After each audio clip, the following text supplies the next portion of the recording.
Have you ever had a series so niche and weird that you love, but not decide because how weird it was or how niche it was? The cat video cringe compilation count. Now, going back to the point, that weird series for me was the Machinima series called Arby and the Chief, How about you a what? web series so weird and special and niche. Today I want to talk about how this web series filled with big jokes became one of my greatest artistic If inspirations. you can make a video like this, we're gonna end in bankruptcy or even worse, in a cringe compilation.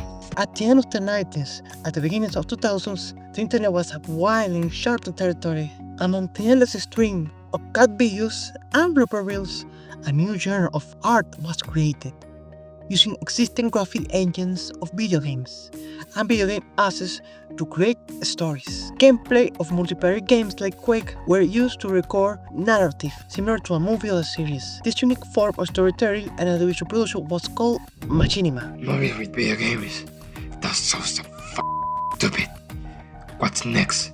Making movies with toys? Actually, although it might not seem like much now, this genre created opportunities for young artists to create their contents with low budgets without leaving their houses. As the internet grew in popularity and usage, these artists gained a voice and a place to thrive. That's considered art. Then we both my gameplay of Postal in nomination for the Oscars. Me being the courses could win a prize with you. Are you serious about to respect Machinimas style video? Tell me, a single person that made a living with that kind of First, you're not a douchebag. Money has nothing to do with the artistic qualities of something.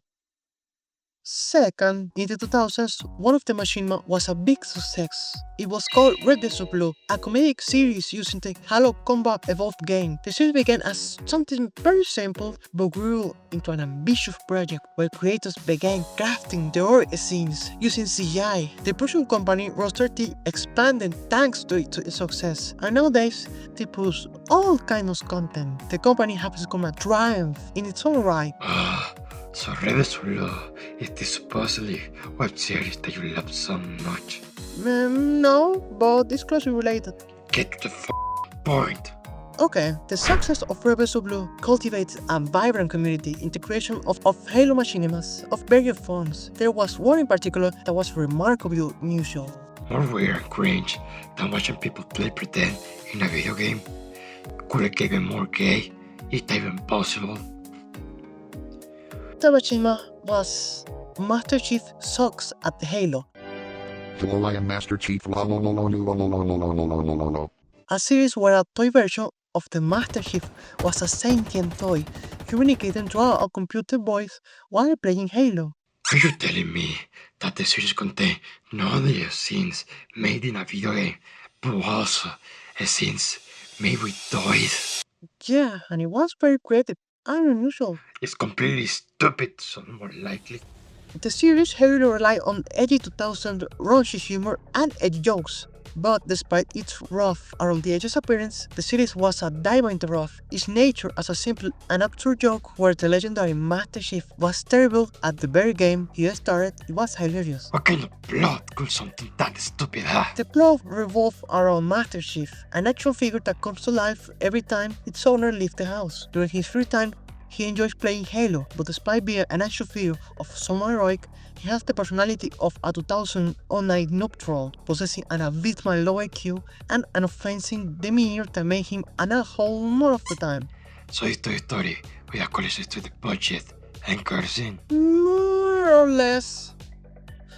Due to the popularity of the show, this Canadian creator, John CGG or John Graham, continues to redefine the concept and incorporate additional details, leading to the development of the Machinima series that we know as Arby and the Chief. Come out, you bitch. A series where another toy called the Arbiter or Arby join Chief's household and together get on all sorts of Viking conflicts and adventures playing video games. In specific, Halo 3. And if you ask me what made Arby and the Chief so much in the first place, I didn't ask. it was the dynamic between Arby and Chief, a perfect recipe for comedic gold. Arby was the straight man of the duo an intelligent and sensible toy who often served as the voice for reason, and Chief, on the other hand, was abrasive and immature, providing the perfect foil for Arby's more refined sensibilities. They complemented each other, discussing topics of gaming or geek culture in the late 2000s. It's so lame, that dynamic of one hot-air character being partnered with another calm and smart character is so cliché, so simple, so original that only a talented mediocre-ass creator will use it.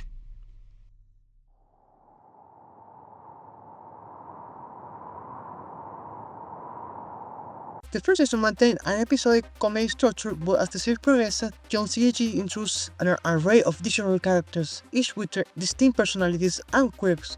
At the end of season 3, and after a movie, Machinima bought the rights of the series and created their own spin-off called Arby N The Chief in LA. But since John had nothing to do with it, it sucked pretty hard, it sucked horrible, and failed.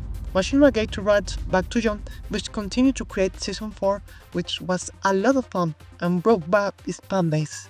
I don't get it, human.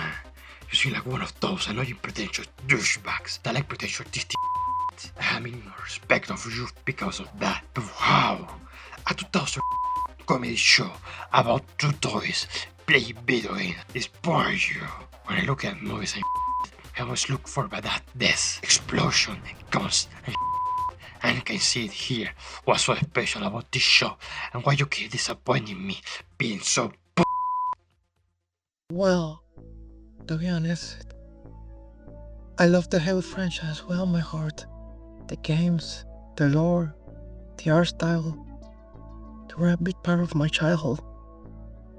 Even then, this series, it's full of heart.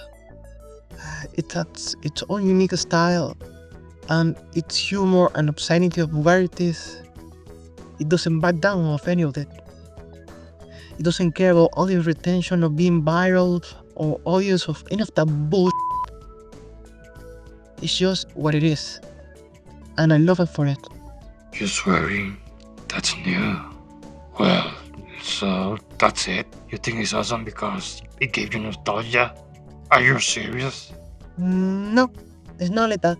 The same way I grew up, the series did it with me. It grew up, it evolved, it became something more complex and meaningful.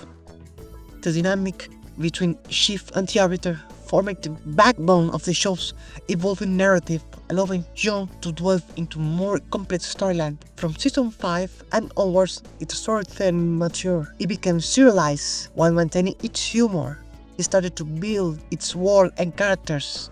The direction and cinematography of the real world started to improve, and the game footage technique also. Its creator John became more and more ambitious, having as inspirational works like Breaking Bad and the Kubrick movies. He started to tackle themes of depression, anxiety, loneliness, existential dread, and it was these deeper, more introspective moments that truly showcase the creative potential of a machinima as an artistic medium.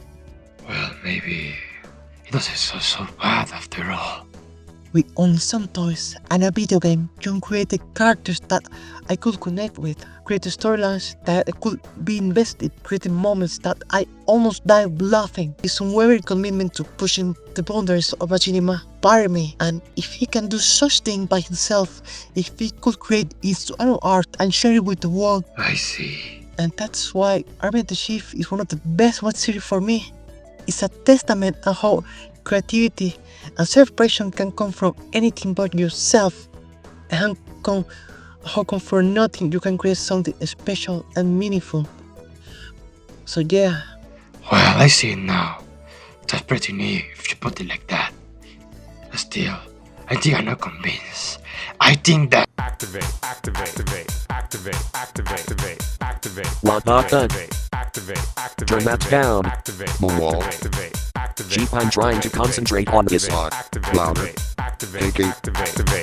Oh my god. Turn it down now. Chill out, dude. What's your problem? You didn't use that fucking beats.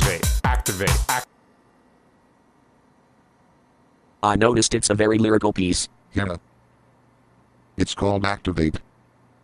It's kinda cool cause like he's saying activate but there's one where he doesn't get to say it all the way so it's like it's deactivated but then he says it again after so it's like it's activated again and that's what the whole song is about. You know what I mean?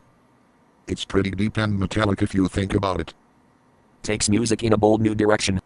Really plunges the depths of human experience. Yeah man, for real. Activate, activate, activate, activate, activate, activate, activate, activate, activate, activate, activate, activate, activate, activate,